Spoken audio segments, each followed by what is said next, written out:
Hello class. मैं आपका स्वागत करता हूँ यूट्यूब चैनल जीपी क्लासेस में। और आज की क्लास आपके लिए बहुत ज़्यादा इंटरेस्टिंग होने वाली है। ऐसा मैं इसलिए कह रहा हूँ कि आज की क्लास में हम काउंसलिंग और मेंटरिंग के बारे में पढ़ने वाले हैं। साथ ही साथ हम ये देखने वाले हैं कि इनके ऑब्जेक्टिव क्वेश्चन कैसे बनते हैं और पेपर में कैसे आते हैं। साथ ही साथ हम ये जानने वाले हैं कि जो आपका काउंसलिंग है ये किस दो शब्द से मिलकर बना है। और साथ ही साथ हम ये देखने वाले हैं जो आपका मेंटरिंग है ये किस शब्द से मिलकर बना हुआ है। और एक काउंसलिंग को हमने क्या किया है, एक नए रूप से जानने की कोशिश की है। मेंटरिंग को भी एक हम नए रूप से जानने की हमने कोशिश किया इस वाले लेक्चर में।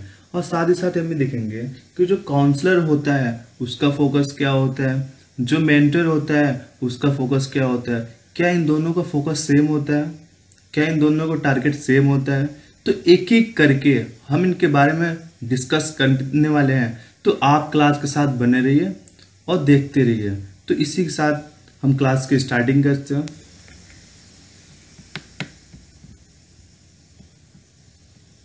तो सबसे पहले हम देख लेते हैं कि इस वाली चीज में है क्या आपका।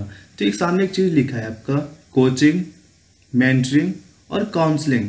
मतलब यहाँ पे ये कह रहा है कि जो आपका कोचिंग है, जो मेंटरिंग है और जो काउंसलिंग है, ठीक है, काउंसलिंग को बोलते हैं हम परामर्श, मेंटरिंग को बोलते हैं विश्वसनीय सलाह और कोचिंग का मतलब तो आपको पता ही होगा। तो ये क्वेश्चन आपका ये कह रहा कि जब क्या काउंसलिंग और मेंटरिंग और कोचिंग इन तीनों का कॉमन मीनिंग निकल के क्या निकल के आता है। तो मैं आपको बता दूं, चाहे कोचिंग हो, चाहे मेंटरिंग हो, चाहे काउंसलिंग हो, इन तीनों का एक ही चीज होता है क्या, कि किसी भी तरह से आपको क्या करना है, हेल्प करना है। क्या यानी कि someone is trying to help, यानी कि इनका मतलब ये होता है कि आपकी काउंसलिंग हो, चाहे मेंटरिंग हो, चाहे कोच हो। काउंसलिंग कौन करता है? काउंसलर। इसका कौन करता है? मेंटर। इसका करता है कोच। इन तीनों का मतलब ये होता है कि जो पर्सन इनके पास जाता है उस पर्सन, उस व्यक्ति की क्या क्या करना है, किसी भी तरह से हेल्प करते हैं। हाँ, ये हो सकता है कि काउंसलिंग जो आपको हेल्प करता है वो आपका अलग तरीके से करेगा, ठीक है। जो आपका मेंटर है यानी कि जो आपका गुरु है वो आपकी हेल्प क्या करेगा, थोड़े से अलग तरीके से करेगा। अगर कोचिंग के बारे में बात करें तो कोचिंग आपका थोड़ी सी जो आपकी हेल्प करेगा, ये थोड़ी इनके जो लेवल होगा, जो आपके हेल्प करने का जो तरीका होगा ये अलग होगा। पर हाँ, अगर हम तीनों का एक मतलब एक ही चीज निकाला जाए, तीनों का एक ही टारगेट होता है कि आपकी हेल्प करना है। चाहे उनके तरीके अलग हो सकते हैं पर मेन इनका टारगेट क्या है, आपकी हेल्प करना। शायद आपको क्लियर हो गया होगा। अगला है काउंसलर है। चलो आगे मैं थोड़ा सा इसके बारे में आपको बता देता हूँ, फिर क्या होता है क्या नहीं होता ये मैं आपको बताता हूँ। तो जो आपका काउंसलिंग है ये दो शब्द से मिलकर बना है, एक है काउंसलर, दूसरा आपका काउंसलिंग। हाँ, अगर ऑप्शन में काउंसलिंग शब्द नहीं है तब आप क्लाइंट के साथ जा सकते हो, पर पहले आपको प्रीफर करना है काउंसलिंग। पर एक बार डिस्कस कर लेते हैं कि काउंसलिंग होता है क्या। जनरली क्या बात है कि हर किसी के लाइफ में पर्सनल प्रॉब्लम आते हैं और साइकोलॉजिकल प्रॉब्लम आते हैं। क्लियर है? इतना हर किसी को पता है। पर्सनल प्रॉब्लम आपका कुछ भी हो सकता है। अगर हम साइकोलॉजिकल प्रॉब्लम के बारे में बात करें तो जो प्रॉब्लम आपके मेंटलिटी, आपके माइंड से रिलेटेड होते हैं उनको हम साइकोलॉजिकल प्रॉब्लम बोलते हैं।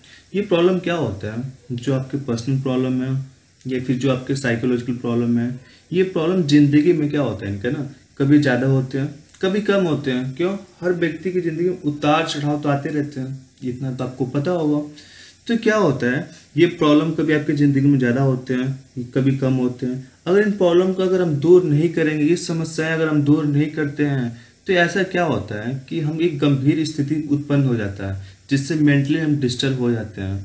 तो इन प्रॉब्लम को दूर करने के लिए जो हम गाइडेंस यूज करते हैं, जो हम प्रोसेस यूज करते हैं, इस गाइडेंस के प्रोसेस को हम क्या कहते हैं, काउंसलिंग। इससे क्या होता है कि जो आपने टारगेट सेट किया है उस टारगेट को आप जल्दी प्राप्त कर लेते हो और आपको एक अलग से प्लेटफॉर्म मिलता है कि आपको आगे कैसे बढ़ना है। साथ ही साथ आप डिसीजन ले सकते हो। क्लियर है? इतना आपको पता चल गया होगा। अब देखते हैं काउंसलर कौन होता है। जो व्यक्ति काउंसलिंग करता है, ठीक है, उसे हम बोलते हैं काउंसलर। और यहाँ पे सब तो आपको दिख रहा है काउंसलिंग। काउंसलिंग, जो पर्सन, जो व्यक्ति काउंसलिंग कराने के लिए जाता है उसको हम किस नाम से जानते हैं, काउंसलिंग। ये पर्सन कौन है, जो काउंसलिंग करता है, ये पर्सन कौन है? जो काउंसलिंग कराता है। हाँ, इन दोनों के बीच में जो प्रोसेस होता है, जो कम्युनिकेशन होता है, उस हम कम्युनिकेशन को, उस प्रोसेस को हम क्या कहते हैं? काउंसलिंग। आपको शायद क्लियर हो गया होगा। एक बार मैं दोबारा रिपीट करता हूँ। ये पर्सन काउंसलिंग करता है, ये पर्सन काउंसलिंग कराने के लिए जाता है। इन दोनों के बीच को, अगर दोनों को हम ऐड कर दें, दोनों को हम जोड़ दें, तो जो हमें नया शब्द मिलके बनता है उसे हम बोलते हैं काउंसलिंग। शायद आपको क्लियर हो गया होगा। अब आगे देखते हैं। यहाँ पे एक चीज मेंशन है, काउंसलिंग। तो हम काउंसलिंग डेफिनेशन के बारे में देखेंगे, साथ ही साथ हम ये देखेंगे कि काउंसलिंग क्या होता है। ठीक है, तो मैंने अभी आपको ये बताया, हर किसी के लाइफ में क्या होता है? प्रॉब्लम आते हैं। कैसे प्रॉब्लम? कुछ पर्सनल होते हैं, कुछ साइकोलॉजिकल होते हैं। तो जो पर्सन, तो क्या होता है? Supporting a person if facing crisis of the problem. यानी कि यहाँ पे ये मतलब है कि हर किसी के लाइफ में क्या होता है? प्रॉब्लम आते हैं। यहाँ पे फोकस करो, प्रॉब्लम, क्राइसिस। इसका मतलब होता है संकट, इसका मतलब होता है समस्या, सेम चीज है। ठीक है, यानी कि किसी के लाइफ में क्या होता है? प्रॉब्लम आते रहते हैं। तो उस प्रॉब्लम या उस संकट का सामना करना, उस प्रॉब्लम, उस समस्याओं का सामना कर रहे व्यक्ति का समर्थन जो व्यक्ति करता है, यानी हर किसी की लाइफ में प्रॉब्लम आते हैं, क्राइसिस आता है, संकट आते हैं। तो इस प्रॉब्लम का कोई व्यक्ति सामना कर रहे हैं, अगर आप समर्थन करते हो, सपोर्ट करते हो, तो इस प्रोसेस को हम क्या बोलते हैं? काउंसलिंग। शायद आपको क्लियर हो गया होगा। एक बार मैं और रिपीट कर देता हूँ। किसी के लाइफ में क्या होता है? क्राइसिस या फिर प्रॉब्लम या संकट या फिर समस्याएं आते हैं। उन समस्याओं को क्या करते हैं? व्यक्ति सामना करते हैं, जिसका जो व्यक्ति समर्थन करता है, जो व्यक्ति सपोर्ट करता है, इस प्रोसेस को हम कहते हैं काउंसलिंग। अब यहाँ पे देखते हैं काउंसलिंग शब्द क्या होता है। तो यहाँ पे आपका यही मेंशन है कि जो पर्सन काउंसलिंग कराने के लिए आता है, हम उसको किस नाम से रिफर करते हैं? तो हम उसको किस नाम से जानते हैं? काउंसलिंग के नाम से जानते हैं। हाँ, जो पर्सन काउंसलिंग करता है हम उसे काउंसलर कहते हैं, जो काउंसलिंग कराने के लिए आता है हम उसे काउंसलिंग कहते हैं। तो शायद आपको क्लियर हो गया होगा। चलो इसी के साथ हम आगे बढ़ते हैं। अब हम बात करने वाले हैं कि काउंसलर जो होता है उसका फोकस किस पे होता है, काउंसलर का फोकस किस पे होता है। साथ ही साथ हम ये देखने वाले हैं जो काउंसलर होता है उसका रोल क्या होता है। फोकस अलग चीज हो गया, रोल आपका अलग चीज हो गया। तो हम फोकस देखते हैं। तो काउंसलर का फोकस क्या होता है? बूस्टिंग कॉन्फिडेंस, प्रॉब्लम सॉल्विंग और डिसीजन मेकिंग। ठीक है, यानी कि वो बंदा क्या करेगा? सबसे पहले आपके कॉन्फिडेंस को क्या करेगा? बूस्टिंग करेगा। साथ ही साथ क्या करेगा? यहाँ पे देखो क्या लिखा है, प्रॉब्लम सॉल्विंग। आपके प्रॉब्लम को दूर करेगा, सॉल्व करेगा उसको। क्लियर है? यहाँ पे देखो आप, यहाँ पे डिसीजन मेकिंग आपको इस लायक बना देगा काउंसलर कि आप डिसीजन ले सको। क्वेश्चन यहाँ पे ये बनता है, क्या डिसीजन काउंसलर लेता है? तो बिल्कुल भी नहीं। आपका जो काउंसलर है वो डिसीजन नहीं लेता है, हाँ, पर आपको इस काबिल, इस लायक बना देता है जब आप काउंसलिंग के लिए जाते हो कि आप जिस प्रॉब्लम से घिरे हुए हो उस प्रॉब्लम को दूर करने के लिए आप खुद डिसीजन ले सको। तो शायद आपको क्लियर हो गया होगा। ठीक है, अब बात करते हैं रोल के बारे में। तो रोल यहाँ पे क्या? Asking, listening and the helping to come up with the own decision. यानी कि किसका कहने का मतलब ये है कि सबसे पहले आपको क्या कहता है? आस्किंग, यानी सबसे पहले आपसे पूछता है। पूछने के बाद आपके बात को क्या करता है? वो सुनता है। क्या करता है? सुनता है। और साथ ही साथ आपके स्वयं के, यहाँ पे देखो क्या लिखा हुआ है, ऑन डिसीजन। आपके स्वयं के डिसीजन लेने में आपकी क्या करता है? हेल्प करता है। क्या करता है? हेल्प करता है। तो शायद आपको क्लियर हो गया होगा। सबसे पहले क्या करता है? आपकी बात को वो पूछता है। पूछने के बाद आपकी बात को प्यार से सुनता है और सुनने के बाद आपके पूरे प्रॉब्लम को जज करता है और जज करने के बाद आपको इस काबिल कर देता है कि आप अपना खुद का डिसीजन ले सको। उसके लिए आपकी हेल्प करता है। तो शायद आपको यहाँ तक क्लियर हो गया होगा। ये देखते हैं, हमारा काउंसलिंग शब्द कंप्लीट हो गया। अब दूसरा शब्द है आपका मेंटरिंग। मेंटरिंग को हम क्या बोलते हैं? विश्वसनीय सलाह, यानी कि ऐसा सलाहकार जो अपनी एक्सपीरियंस, अपना नॉलेज, अपना विजडम, अपना स्किल दूसरों को शेयर करता है। इस प्रोसेस को हम मेंटरिंग शब्द कहते हैं। अब देखते हैं होता क्या है। मेंटरिंग शब्द हमारा दो शब्द से मिलकर बना है। एक है आपका मेंटर, दूसरा आपका मेंटी। इसे हम बोलते हैं गुरु इसे हम बोलते हैं शिष्य। शायद यहाँ तक क्लियर हो गया होगा। ये जो पर्सन है, ये जो सलाहकार है, ये जो गुरु है, इसके पास क्या है, बहुत मात्रा में इसके पास नॉलेज है, स्किल है, और इसके साथ साथ क्या है, इसके पास है एक तरह से एक्सपीरियंस भी है। यानी कि ये अपना नॉलेज, एक्सपीरियंस और स्किल क्या करता है, मेंटी को शेयर करता है, देता है। यानी कि इसके पास नॉलेज बहुत है, इसके पास नॉलेज है, ये चाहता है अपने नॉलेज को डेवलप करना। क्या चाहता है, अपने नॉलेज को डेवलप करना। तो ये मेंटर के साथ पार्टनरशिप भी करता है, इनके साथ कम्युनिकेशन करता है। ठीक है, तो जो मेंटर और मेंटी के बीच में, आप बिल्कुल ध्यान से सुनो मैं क्या कह रहा हूँ। इसके पास नॉलेज बहुत है, बहुत ज्यादा है, इसके पास नॉलेज तो है पर कहीं ना कहीं कम है। ये चाहता है इसके पास जो नॉलेज है उसको डेवलप कर ले। तो ये मेंटर के साथ क्या करता है, पार्टनरशिप करता है। क्या करता है, पार्टनरशिप। तो इनके बीच में जो कम्युनिकेशन होता है, जो चीज प्रोसेस होता है, उसको हम बोलते हैं मेंटरिंग। शायद आपको क्लियर हो गया होगा। हाँ, हर कोई मेंटर नहीं हो सकता, ये आप ध्यान रखना। एक ऐसा सलाहकार जो आपके हित के बारे में सोचता हो, आपके बारे में सोचता हो, जो अपना एक्सपीरियंस, अपनी नॉलेज आपको शेयर करता हो। ठीक है, हम उसको, हर कोई तो हर बिना किसी बात के, आपने देखा होगा हर कोई होता है, कुछ ना कुछ जानकारी देता है। तो हर कोई आपका मेंटर नहीं हो सकता। जो आपके हित के बारे में सोचता हो, जो अपना एक्सपीरियंस आपको शेयर करता हो, वो होता है आपका मेंटर। मेंटर को बोलते हैं गुरु और मेंटी को बोलते हैं शिष्य। शायद आपको क्लियर हो गया होगा। चलो आगे देखते हैं। अब हम बात करते हैं मेंटर जो है उसका फोकस किस पे होता है, इसकी डेफिनेशन क्या होता है और उसका रोल क्या होता है। ठीक है, तो मेंटर की डेफिनेशन क्या होता है, मैंने अभी आपको बताया। एक ऐसा व्यक्ति, यानी कि मेंटर जो होता है उसके पास क्या है, नॉलेज है, विजडम है। ठीक है, उसके पास स्किल है, उसके पास एक्सपीरियंस है। ये चीज क्या करता है आपका, उस जो पर्सन उसके पास आता है। विजडम मतलब होता है अक्लमंदी। क्या बोलते हैं इसको, अक्लमंदी। नॉलेज मतलब आपका बुद्धिमत्ता। इतना शायद आपको क्लियर होगा। तो जो मेंटर है आपका, जो गुरु है, उसके पास विजडम है, नॉलेज है, स्किल है, उसके पास क्या है, एक्सपीरियंस है। तो ये चीज क्या करता है, जो व्यक्ति उसके पास आता है, कौन आता है, मेंटी, उसको क्या करता है, ये नॉलेज, ये विजडम उसको शेयर करता है। क्या करता है, शेयर करता है, गिविंग उसको देता है। यानी कि शेयरिंग या गिविंग विजडम या knowledge to the person. Mentee उसके पास आएगा, ये अपने नॉलेज को, ये अपने विजडम को उस बंदे को क्या करेगा, शेयर करेगा, उसको देगा। तो शायद आपको क्लियर हो गया होगा कि मेंटरिंग किसे कहते हैं। अब देखते हैं फोकस।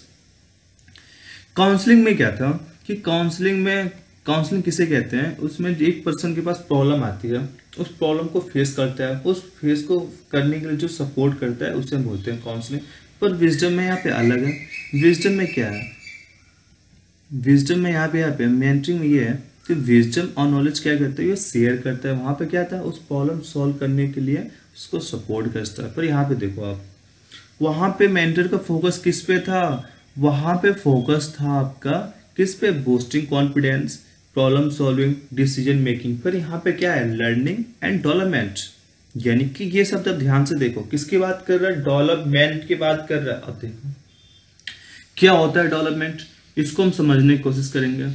यहाँ पे मैंने क्या कहा आपको, यहाँ पे मैंने आपको ये बताया, जो आपका मेंटर होता है उसके पास नॉलेज है, स्किल है, विजडम है। अब जो मेंटर है उसके पास है पर थोड़ा सा उसका लेवल क्या है, कम है। तो जब ये अपने लेवल को उसको डिलीवर करेगा, उसको शेयरिंग करेगा, तो कहीं ना कहीं उसका नॉलेज तो डेवलपमेंट होगा ना। सीधी सी बात है भाई, जब उसके पास नॉलेज उसका दिया जाएगा तो इसका डेवलपमेंट होगा।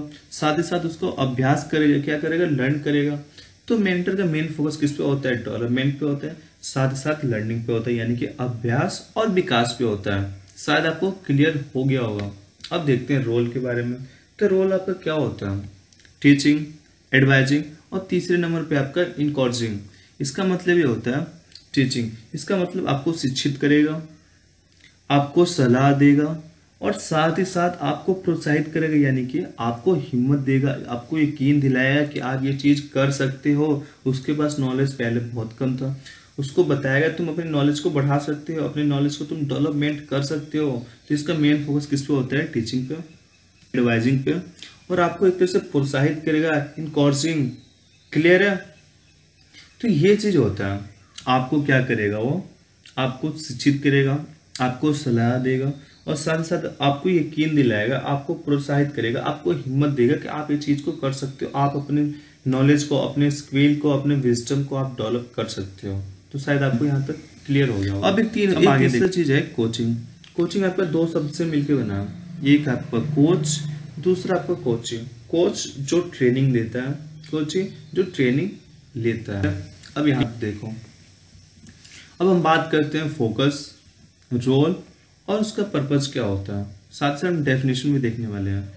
तो कोच की डेफिनेशन क्या होता है? Exposing existing gift in the skill of the person, यानी कि जो उसके पास कोच जाता है, जो पर्सन जाता है ट्रेनिंग करने के लिए, उसके पास स्किल है भाई, ठीक है, उसके पास स्किल है ना, वो उसके डेवलप करने के लिए जा रहा है आपके पास। उसके पास क्या है? उसके पास स्किल है, उसके पास स्किल है, उसके पास पहले से कोई ना कोई उपहार है, कोई गिफ्ट है। तो उसको क्या करता है कोच? उसको एक्सपोज करता है। क्या करता है उसको? उस पर्सन के पास, जो कोच है उसके पास ट्रेनिंग के लिए जाता है, उसके पास पहले से स्किल है, तो उस स्किल को क्या करता है कोच? एक्सपोज करता है, उसको प्रकट करता है, उसको उजागर करता है।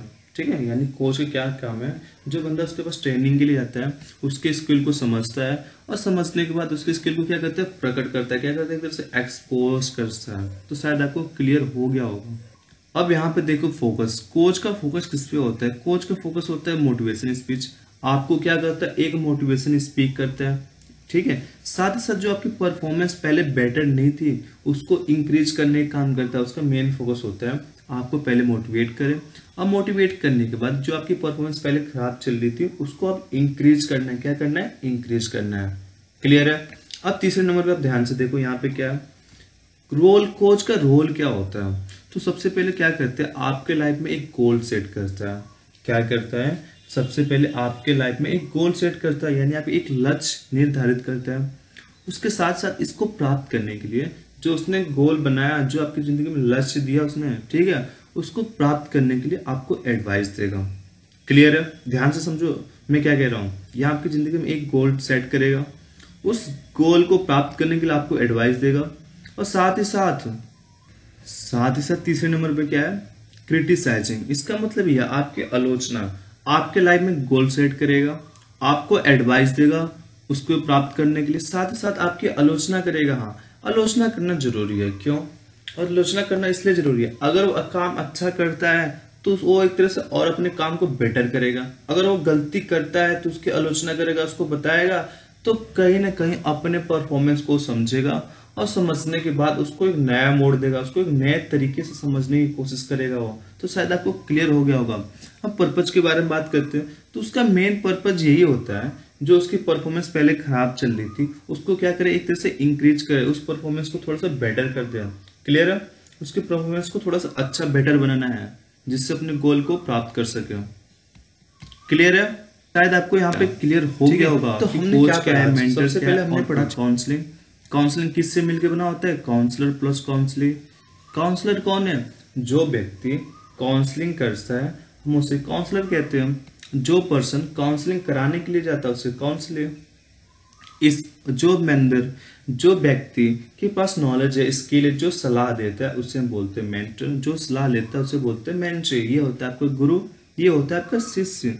कोचिंग, जो आपको ट्रेनिंग देता है, कोच जो लेता है कोचिंग। यहाँ पे क्लियर हो गया होगा। इनका फोकस अलग अलग था। डेफिनेशन क्या था इसका? ये आपकी प्रॉब्लम को सॉल्व करते हैं, ये आपको क्या करते हैं? ये अपना नॉलेज आपको शेयर करते हैं, ये आपकी स्किल को क्या करते हैं? एक तरह से बेटर बनाते हैं, एक्सपोज करते हैं। क्लियर है? इसका फोकस किस पे है? इसका फोकस था आपके boosting, confidence boosting, problem solving, और आपको डिसीजन ले सके इस काबिल बनाते हैं। मेंटर क्या था? ये आपके जो नॉलेज था, आपका स्किल था, उसका विजडम था, उसको डेवलपमेंट करना है। क्या करना है? डेवलपमेंट करना है।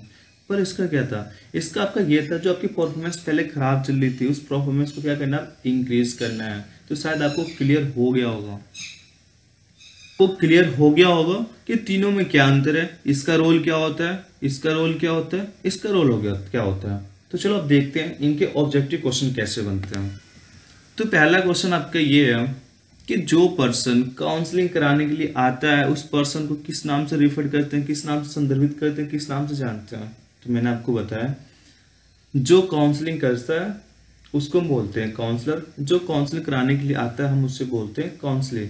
तो यहाँ पे क्या हो जाएगा? आपका काउंसलर शब्द हो जाएगा। तो शायद आपको क्लियर हो गया होगा।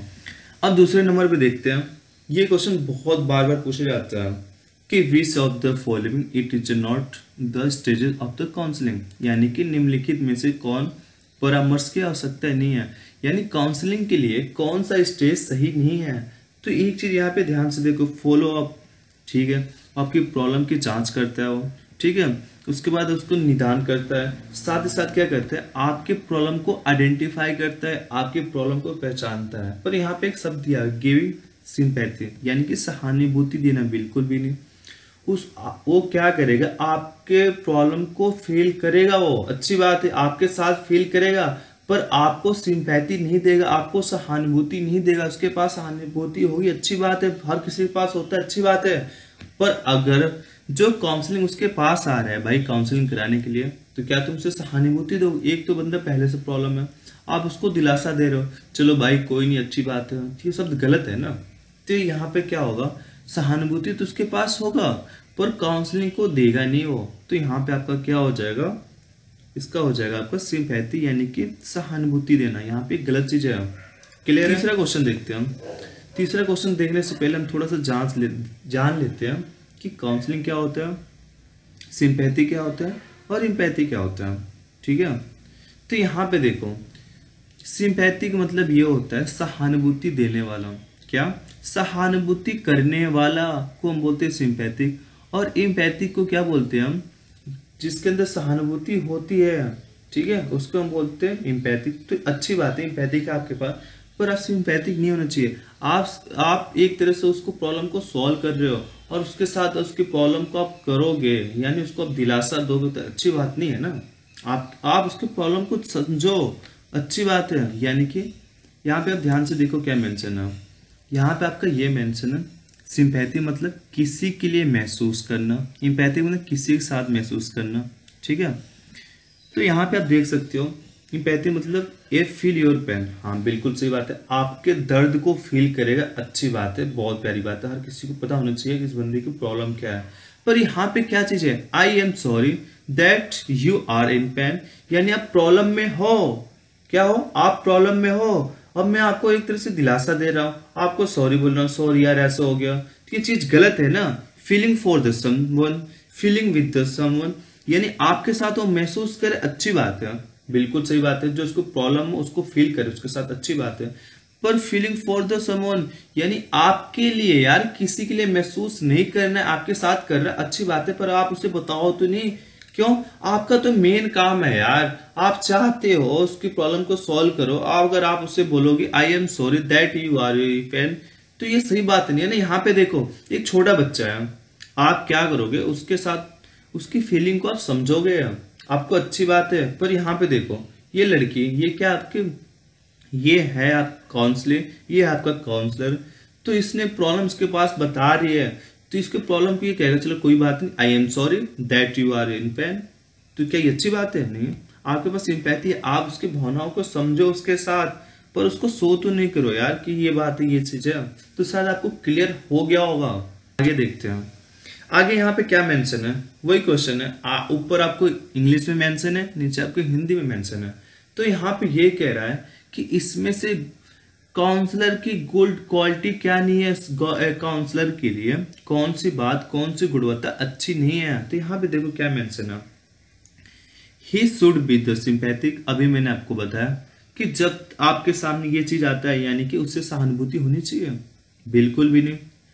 उसके पास स्वाभाविक होना चाहिए, अच्छी बात, उसका नेचर अच्छा होना चाहिए, साथ ही साथ उसे क्या गुड ऑब्जर्वर होना चाहिए, आप मतलब उसके भावनाओं को समझे, ऑब्जर्व कर ले। पर लास्ट में क्या है, एम्पैथेटिक, यानी कि क्या मतलब है, उसके पास उसे सहानुभूति होनी चाहिए, उसके पास सहानुभूति रखनी चाहिए, अच्छी बात है, उसके पास सहानुभूति है, वो रख रहा है। पर आपको ये तो नहीं बताया कि वो पहले से प्रॉब्लम है, आई एम सॉरी, ठीक है, मैं आपको प्रॉब्लम को महसूस कर रहा हूं, तो आपको ये नहीं करना चाहिए।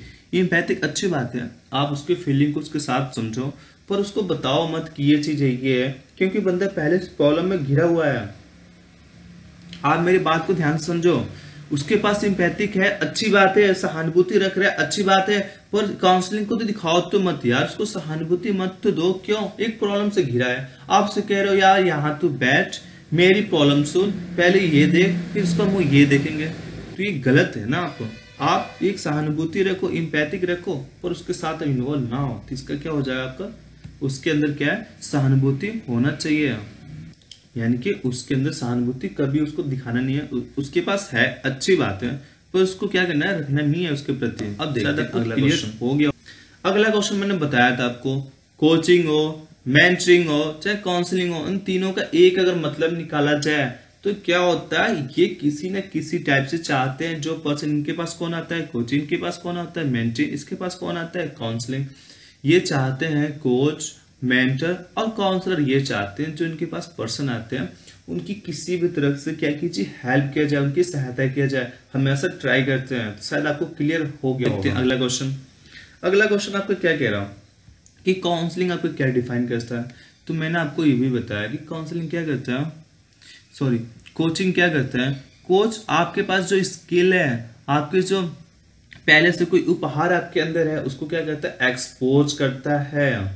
क्लियर है।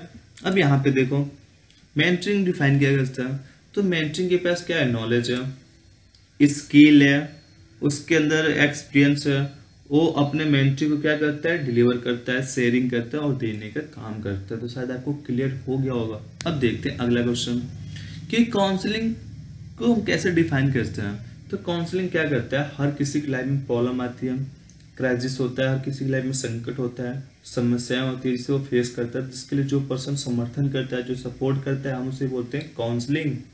तो शायद आपको क्लियर हो गया होगा ये क्या है, ये आपकी काउंसलिंग, कोचिंग और मेंटरिंग तीनों का अगर एक मतलब निकाला जाए तो इनका होता है दूसरों की हेल्प करने के लिए ट्राई करना। ये किसका है, ये आपका मेंटरिंग है। क्यों, मेंटरिंग आपको क्या करता है कि विजडम नॉलेज उस बंदे को शेयरिंग करता है, स्किल और परफॉर्मेंस को एक्सपोज कौन करता है, तो कोच करता है यानी कि कोचिंग, और जो प्रॉब्लम उसके लाइफ में है वो फेस कर रहा है उसको सपोर्ट कौन करता है, तो काउंसलिंग। तो इसका हो जाएगा आपका ऑप्शन नंबर डी। क्लियर हो गया होगा। अब देखते हैं कोच का फोकस क्या होता है। तो मैंने आपको ये बताया कि कोच ट्रेनिंग देता है आपको, तो यानी कि आपके परफॉर्मेंस को इंक्रीज करना चाहेगा, यानी सबसे पहले आपको मोटिवेट करेगा, साथ ही साथ आपके परफॉर्मेंस को इंक्रीज करेगा। तो शायद आपको क्लियर हो गया। अब देखते हैं अगला क्वेश्चन कि जो आपका काउंसलर है उसका फोकस किस पे होता है। तो मैंने आपको बहुत बार बताया कि काउंसलर का फोकस होता है कि जो आपका कॉन्फिडेंस है, सबसे पहले आपके कॉन्फिडेंस को बूस्टिंग किया जाए, साथ ही साथ आपके प्रॉब्लम को सॉल्व किया जाए और आपको इस काबिल बना दिया जाए कि आप डिसीजन ले सको, आप डिसीजन ले सको। काउंसलर डिसीजन नहीं लेगा, डिसीजन आपको लेना है, पर आपको इस काबिल बना देगा बंदा वो कि आप डिसीजन लेके एक अपने गोल को प्राप्त करने के लिए आगे बढ़ सके।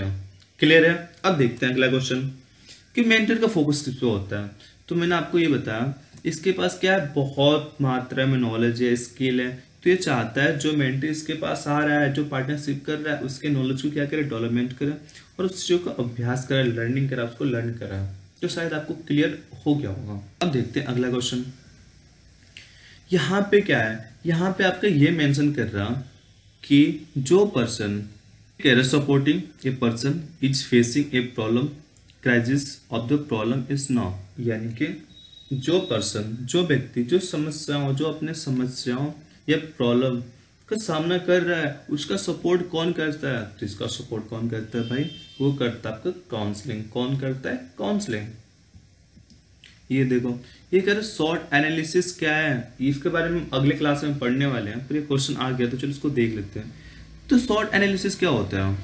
शॉर्ट एनालिसिस का अगर फुल फॉर्म देखें, स्ट्रेंथ, वीकनेस, अपॉर्चुनिटी, थ्रेट्स, यानी कि हर किसी के लाइफ में, चाहे मैं हूं, चाहे आप हो, चाहे कंपनी हो, चाहे कोई बिजनेसमैन है, चाहे कोई ग्रुप हो, हर किसी को पता होता है कि मेरी स्ट्रेंथ क्या है, मेरी वीकनेस क्या है। लाइफ में अपॉर्चुनिटी आती है तो मैं उसको कैसे हैंडल करना है, मुझे कैसे उसको प्राप्त करना है, और मेरी लाइफ में जो जो चुनौती आएगी, जो संकट आएगा, मैं उसके लिए कैसे तैयार रहूंगा। तो अगर आपको ये चीज चारों पता है, आपकी स्ट्रेंथ, आपकी वीकनेस, अपॉर्चुनिटी और थ्रेट्स, तो आपकी लाइफ एक क्या होगी, आपको एक प्लेटफॉर्म मिल जाएगा कि आपको आगे कैसे बढ़ना है, आपकी लाइफ सक्सेस कैसे होगी। तो इसका हो जाएगा आपका ऑप्शन नंबर बी कि road to the success in the life, यानी कि आपके लिए एक रास्ता प्रोवाइड करेगा जिसमें आपकी लाइफ क्या होगी, सक्सेस हो जाएगी। अब देखते हैं यहाँ पे क्या शॉर्ट आपको नॉलेज देगा, नहीं। क्यों, आपको तो पता होगा ना कि आपका स्ट्रेंथ वीकनेस क्या, आपके बारे में बताएगा कि आपकी स्ट्रेंथ क्या है, वीकनेस क्या है, अपॉर्चुनिटी क्या है और थ्रेट्स क्या है। ठीक है, आपको किस तरह से स्किल नहीं दे रहा हो,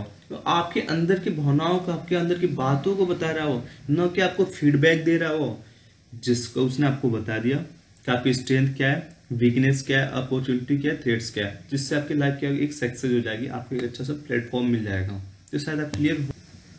अब देखते हैं कोच का रोल क्या होता है। तो मैंने बताया भाई उसका रोल क्या होता है। उसका रोल होता है आपका, सबसे पहले आपके लाइफ में क्या करेगा, गोल सेट करेगा, आपको एडवाइस देगा, साथ साथ क्या करेगा, आपको क्रिटिसाइजिंग करेगा, यानी कि आपको कैसे प्रोत्साहित करेगा। तो शायद आपको क्लियर हो गया होगा।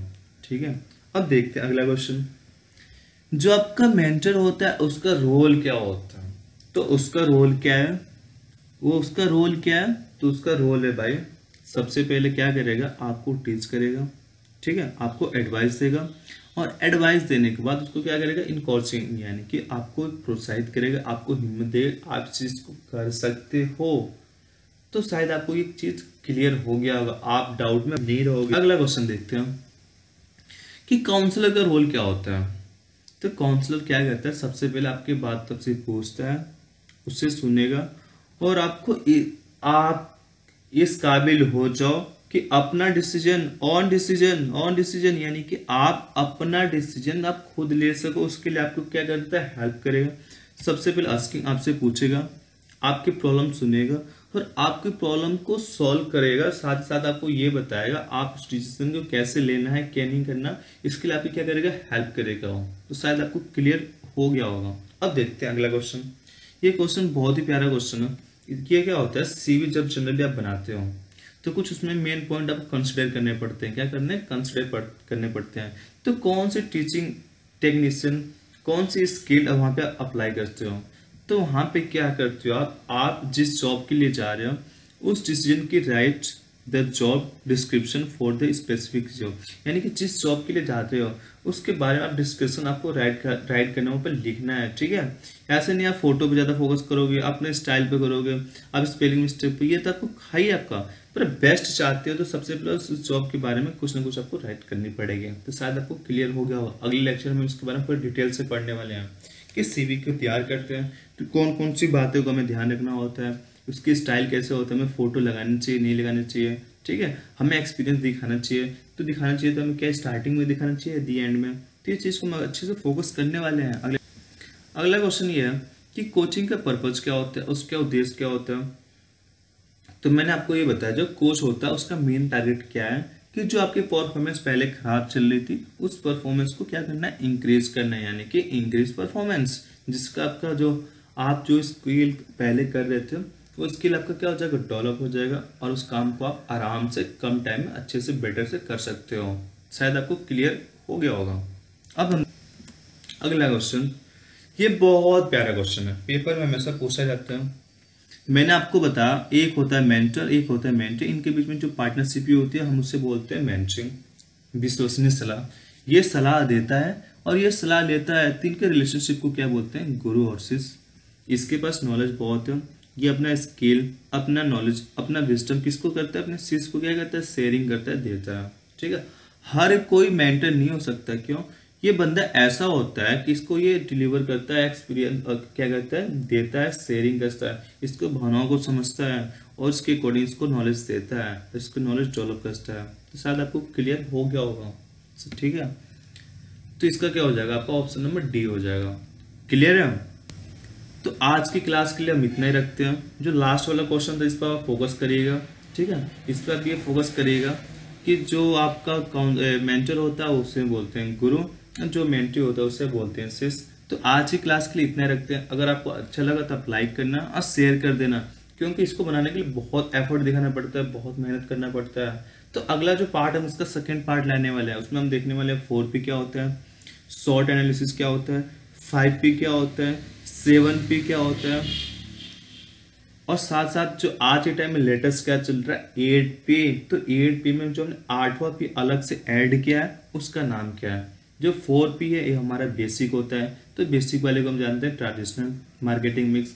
जो हमने थोड़ा सा एडवांस बनाया यानी कि 7P बनाया उसको बोलते हैं एक्सटेंडेड मार्केटिंग मिक्स। तो इसके बारे में हम डिस्कस करने वाले हैं। इसके लिए आप चैनल को सब्सक्राइब कर लो, जिससे ये होगा कि अगली वीडियो हम जब डालेंगे तो आपको उसका नोटिफिकेशन मिल जाए। तो आज के लिए क्लास इतने रखते हैं। जय हिंद, जय भारत।